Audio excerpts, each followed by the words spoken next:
샬롬, 좋은 아침입니다. 명절 다들 편안히 잘 쉬셨나요? 쉼과 풍성한 은혜가 있는 설 명절 되신 줄 믿습니다. 설 지나며 하나가 새롭게 시작되는 것 같습니다. 이 새해에 부어주실 하나님의 은혜를 더욱 사모하며 이 아침에 은혜의 보좌 앞으로 함께 나아가겠습니다. 우리 주님이 가르쳐 주신 기도로 함께 기도드리겠습니다. 하늘에 계신 우리 아버지여, 이름이 거룩히 여김을 받으시오며 나라의 마옵시며 뜻이 하늘에서 이룬 것 같이 땅에서도 이루어지이다. 오늘날 우리에게 일용할 양식을 주옵시고 우리가 우리에게 죄 지은 자를 사하여 준 것 같이 우리 죄를 사하여 주옵시고 우리를 시험에 들게 하지 마옵시고 다만 악에서 구하옵소서. 대개 나라와 권세와 영광이 아버지께 영원히 있사옵나이다. 아멘. 참 좋으신 아버지 하나님, 지난 밤에도 저희에게 단잠을 주셔서 쉼을 허락하시고 이 아침에도 깨어 기도함으로 주님과 함께 하루를 시작하게 하시니 감사합니다. 오늘도 믿음으로 승리할 수 있는 지혜와 능력을 더하여 주옵소서. 순간순간 하나님을 의지함으로 잘못된 판단과 어리석은 생각에 빠지지 않게 하시고 바르고 정직하게 맡겨주신 일들을 감당하도록 인도하여 주옵소서. 하나님의 허락하심이 없으면 참새 한 마리도 떨어지거나 팔릴 수 없음을 믿습니다. 역사의 주관자 되시고 모든 흥망성쇠를 주관하시는 하나님 아버지, 특별히 대한민국을 그 주님의 능하신 손길에 올려드립니다. 나뉘어진 마음들과 대립하는 것 가운데 주님의 화평을 내려주시고 하나됨의 은혜를 더하여 주옵소서. 주님의 뜻을 온전히 이룰 수 있는 지혜롭고 의롭고 충성된 자가 세워져 이 일이 이루어지도록 주님의 도구로 사용되게 하여 주옵소서. 교회들도 새롭게 하여 주사 말씀으로 돌아가 하나님의 영광을 구하며 주께서 이루어 가시는 하나님 나라의 도구들로만 쓰여지게 하여 주십시오. 교회 지도자들을 붙잡아 주시고 엎드려 주의 뜻을 구하며 그 뜻 가운데 행하는 일꾼들로 삼아 주옵소서. 우리 드림교회를 축복하여 주시고 주의 이름으로 일컬어지는 주님의 교회의 요원이 온전히 주께서 다스려 주옵소서. 하나님의 말씀이 말씀대로 선포되게 하시고 또한 나눠지게 하셔서 우리 한 명 한 명이 예수 그리스도의 주되심을 고백하고 순종함으로 주님만 따르는 제자의 삶을 살게 하여 주십시오. 저희 자녀들을 축복하여 주시고 저들이 하나님의 기쁨 되기를 원합니다. 다윗과 같이 주님 마음에 합한 자들 되게 하시고 일평생 즐거이 주를 찬양하고 예배하는 자의 삶을 살도록 은혜 더하여 주옵소서. 삶을 구별하여 드릴 줄 아는 믿음과 말씀대로 살아갈 용기와 담력 주시고 성령의 뜻에 순복하는 헌신된 자들 되게 하여 주옵소서. 이 아침에도 주의 은혜를 구하며 나아갑니다. 바라고 구하는 기도의 제목들 가운데 구하고 찾고 두드리는 자에게 좋은 것을 주시는 아버지 하나님의 은혜를 경험하게 하여 주옵소서. 예수님의 이름으로 기도하옵나이다. 아멘.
오늘 함께 나눌 하나님의 말씀은 요한복음 11장 1절에서 16절까지 말씀입니다.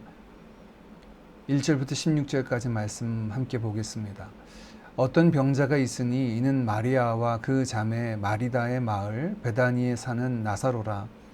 이 마리아는 향유를 주께 붓고 머리털로 주의 발을 닦던 자요, 병든 나사로는 그의 오라버니더라.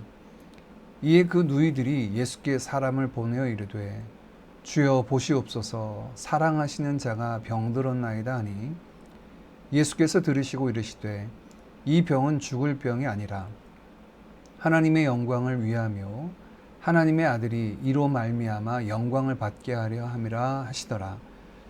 예수께서 본래 마르다와 그 동생과 나사로를 사랑하시더니 나사로가 병들었다 함을 들으시고 그 계시던 곳에 이틀을 더 유하시고 그 후에 제자들에게 이르시되 유대로 다시 가자 하시니 제자들이 말하되 라삐여, 방금도 유대인들이 돌로 치려 하였는데 또 그리로 가시려 하나이까?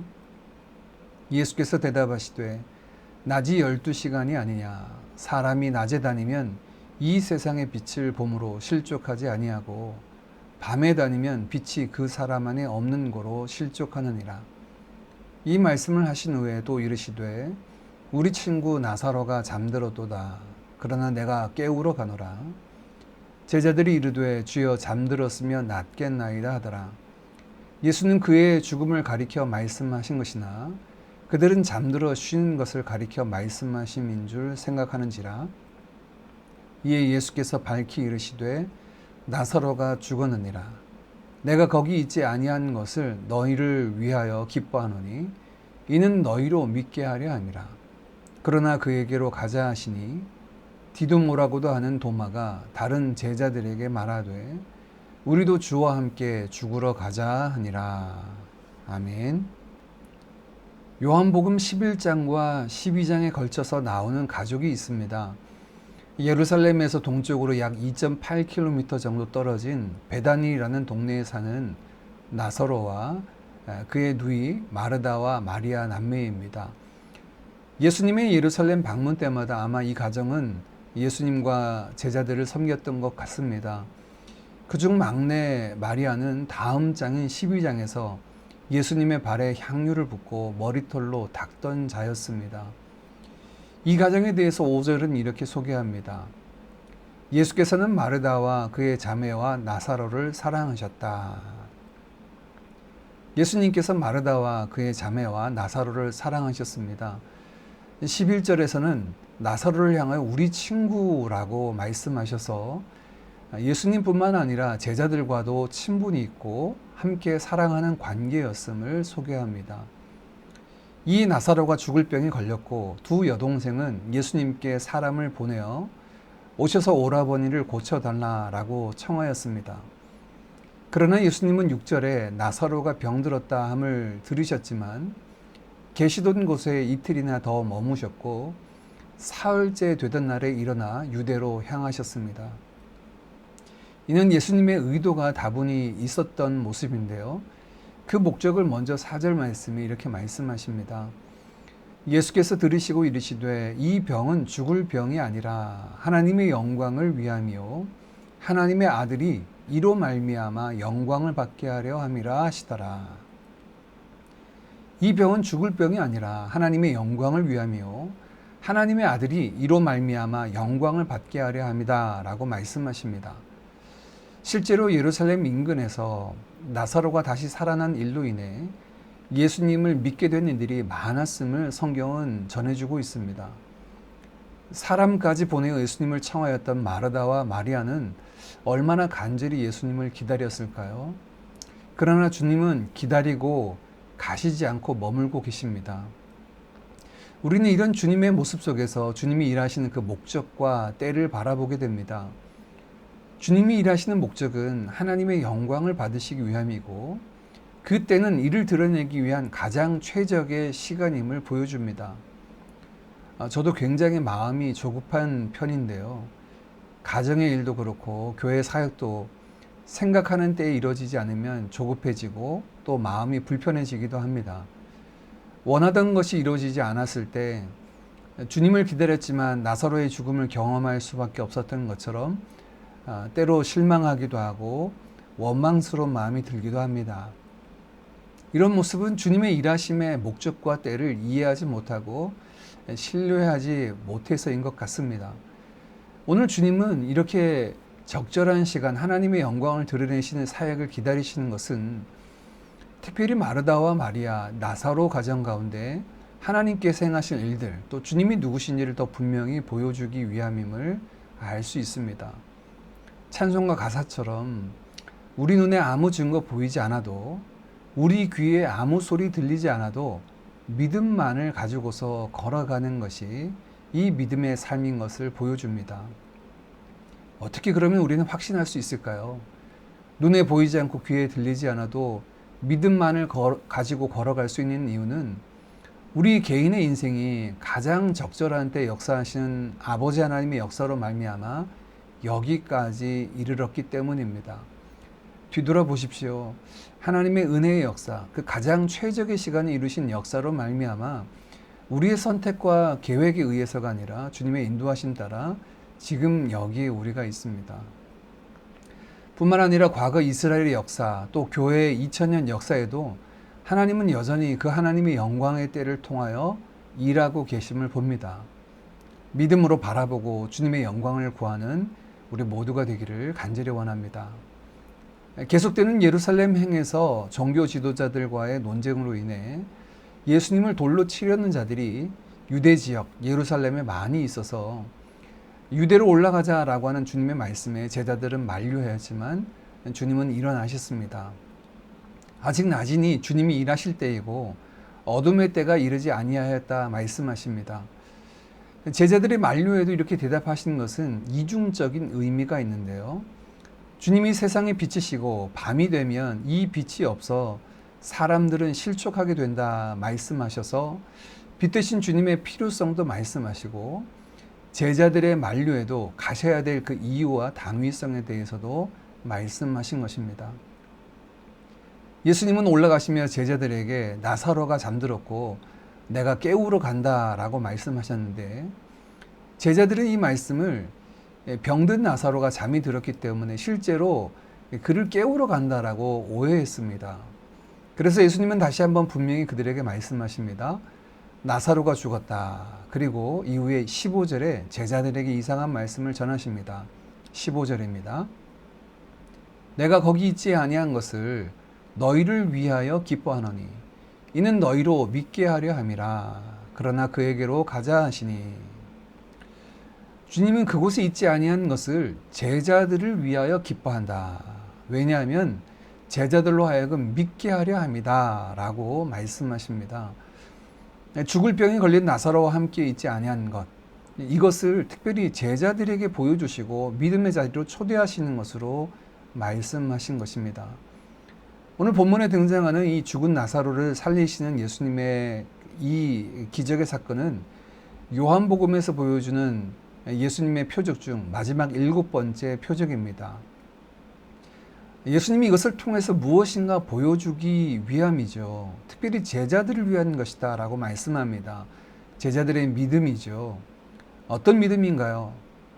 주님은 죽지 않도록 우리의 병을 고쳐주시고 회복시켜 주신다는 것을, 그 믿음을 넘어서 죽음조차도 주님께는 아무것도 아닌, 우리 예수님은 생사를 주관하시는 전능하신 하나님이심을 믿게 하려고 말씀하시는 것입니다.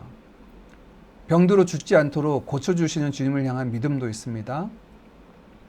배고파 줄이지 않도록 오병이어 또는 날마다 하늘에서 만나를 내리셔서 우리를 먹여주시는 일용할 양식을 주시는 주님을 믿기도 합니다.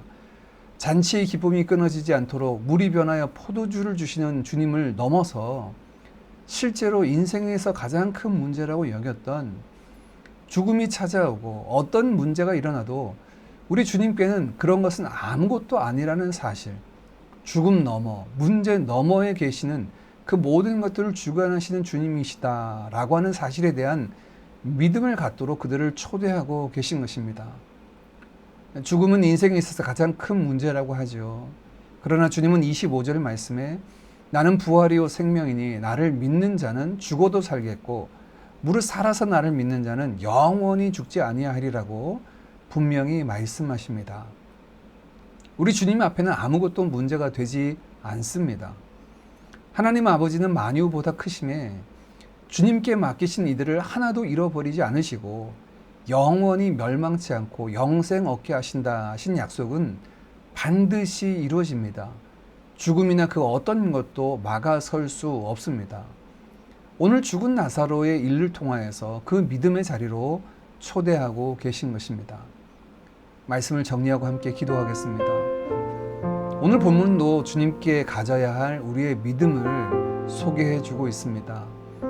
우리 주님은 하나님의 영광을 위하여 가장 최고의 때에 최고의 방법으로 일하고 계십니다. 때로는 더디 이루어지는 것처럼 보이고 또 우리의 눈에 보이지 않고 귀에 들리지 않는 그 순간이 있다 할지라도 우리 절대로 실망하지 않을 이유는 하나님의 영광을 위하여 가장 최고의 때에 최고의 방법을 이루시는 주님이 계시기 때문입니다. 그 믿음을 우리에게 보여줍니다. 또한 모든 것을 이루시는 주님을 향한 믿음의 자리로 우리를 초대하십니다. 우리가 문제라고 여겼던 것들, 심지어 죽음조차도 주님께는 아무것도 아니라는 사실을 믿음으로 고백하도록 우리를 초대하십니다. 우리의 선한 목자 되신 또 양을 위하여 자신을 내어주셔서 우리의 생명의 떡이 되신 주님을 신뢰하며 믿음으로 주님의 역사를 기도하고 순종하며 나아가는 우리 모두가 되기를 간절히 원합니다.